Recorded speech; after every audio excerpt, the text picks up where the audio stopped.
there were some very interesting reports by NBC of all places in Crimea, and I wanted to cover this. So NBC sent a reporter to Crimea. You're not supposed to go there. You're not supposed to go to the Donbass like Wyatt Reed did and show what it's like being under the guns of the Ukrainian US supplied military. And you're not supposed to go talk to Crimeans, those people who actually voted to leave the Ukrainian state after 2014 when it was taken over in a nationalist pro-NATO coup. This ethnic Russian population did not want to be part of that government. And so now NBC has sent a reporter there, which is very interesting. I don't think this could have happened without some kind of consent or a green light from the State Department. So let's watch what takes place. Is Crimea Russian or Ukrainian? Russian, Crimea конечно. is Russian. Да. Of course, Russian. 73-year-old crack Soviet tells me. Zelensky will not get Crimea back because we have our commander-in-chief, Putin. Голова команды, Putin. Every one of them told us that they are Russian and that if President Zelensky thinks Ukrainian forces can come here, they will fight them. President Zelensky has said that the Ukraine war started here and it will end here, but no one was able to tell us how it will end and how much more blood will be spilt. Is Crimea... And there was a interesting exchange between that reporter and Andrea Mitchell, where he said that this area is completely honeycombed with Russian military. You see it everywhere. It would be practically impossible for Ukraine to recapture it. It would just be a major military confrontation. And it is Russia's red line, which would mean that if Crimea were attacked, Russia would escalate massively, possibly with like a tactical nuclear weapon. Andrea Mitchell didn't really challenge him on that. She seemed to be accepting it. And Andrea Mitchell, as we know, she's just a megaphone for the State Department. So something interesting is happening here, Aaron. And before we, get your thoughts, let's just show what happened to this reporter. Keir Simmons from NBC News went to Crimea and reported that most Crimeans are pro-Russia. Now Ukraine has put him on its hit list website for reporting this fact. This is Mirot Vorets. It is a kill list that contains the names of journalists, Russian activists and Russian spies, but also just journalists. Americans are on it. Roger Waters is on it. Children are on it, like Faina Savankova, who I've interviewed for the Grayzone. And now a U.S. journalist from a mainstream outlet is on it. And we haven't heard anything from NBC about this. And this being all added to this website has real world consequences. Ole Buzina, who is a Ukrainian journalist in Kiev, was gunned down in 2015 by a Ukrainian SBU-backed far-right hit squad, a death squad. So this is serious. Aaron, what do you think is going on here? Why are we finally hearing about the reality of Crimea? I wonder if the people behind this hit list are also going to put on the Gallup, like the polling firm, and the U.S. Broadcasting Board of Governors, which is a U.S. government-funded organization, which have done polling in Crimea since 2014, which repeatedly find that most Crimeans want to join Russia and are happy with the annexation. Also, the pollsters who wrote in Foreign Affairs a few years ago that their polling also shows that the majority of Crimeans want to be a part of Russia. Because all this reporter is doing is just telling the truth. It's obvious to anyone who's been in Crimea. Whether you accept the results of the referendum or not, the polls conducted by the U.S. show exactly what that referendum resulted in, which is that most Crimeans want to join Russia. And why I think this is happening, we're seeing this now, is because I think there's a split inside the Biden White House. There are people like Victoria Nuland who I think want to give Ukraine the weapons that it wants to try to take Crimea. But the other people who recognize that this is a, World War III provoking incident, that this could cause Russia to use nuclear weapons. They don't want to have that. And so that's why I think we're seeing that divide now. And there's been a push by the people like Nuland to do this, to have Ukraine try to take Crimea. There was a leak to the New York Times in January, and we talked about this last week, and the headline was, U.S. warms to helping Ukraine take Crimea, or something like that. The word warms was used. So there's some people who are warm to this idea of World War III, but other people who know what that would mean are not. And so that's why I think that's created space inside these people's stenographers to reflect that divide.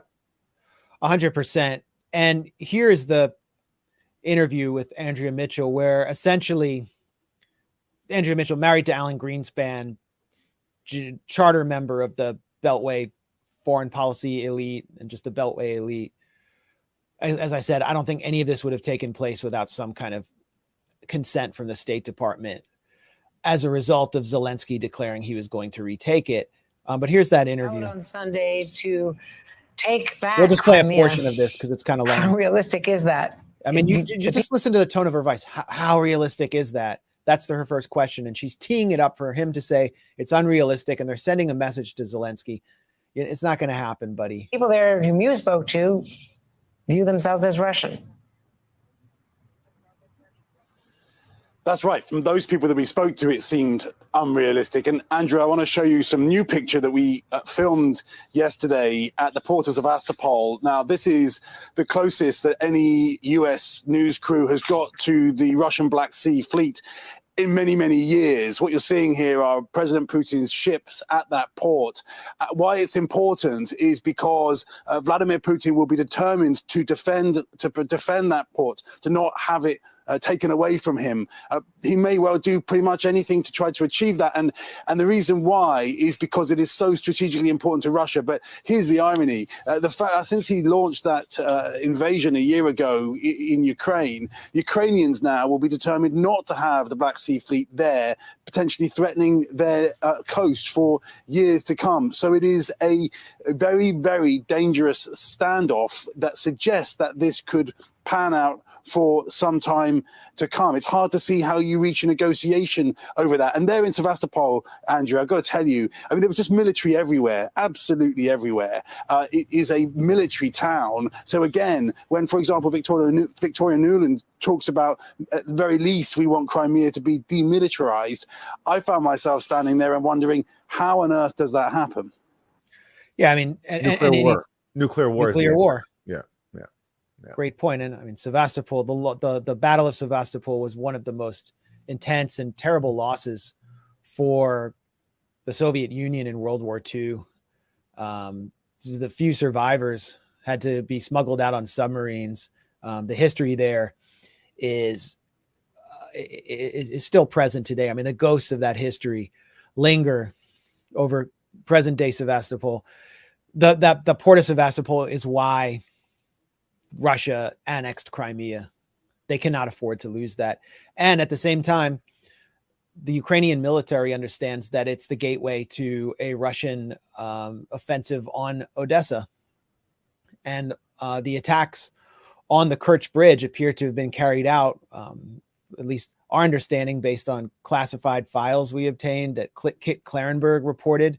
Oh, yeah, that's right. God, speaking of big stories that get overlooked, that was a huge expose. And it showed that the Odessa wing of the SBU, it was the Odessa wing of the SBU, possibly working with British intelligence to carry that out. They certainly planned it out. And if Odessa SBU with British consultation has prepared a secret partisan terror army to carry out those attacks on Crimea, and that's what they want to authorize, which would lead us into this devastating cycle of escalation going towards nuclear conflict, which I think the Biden administration is using this report to kind of push back on that.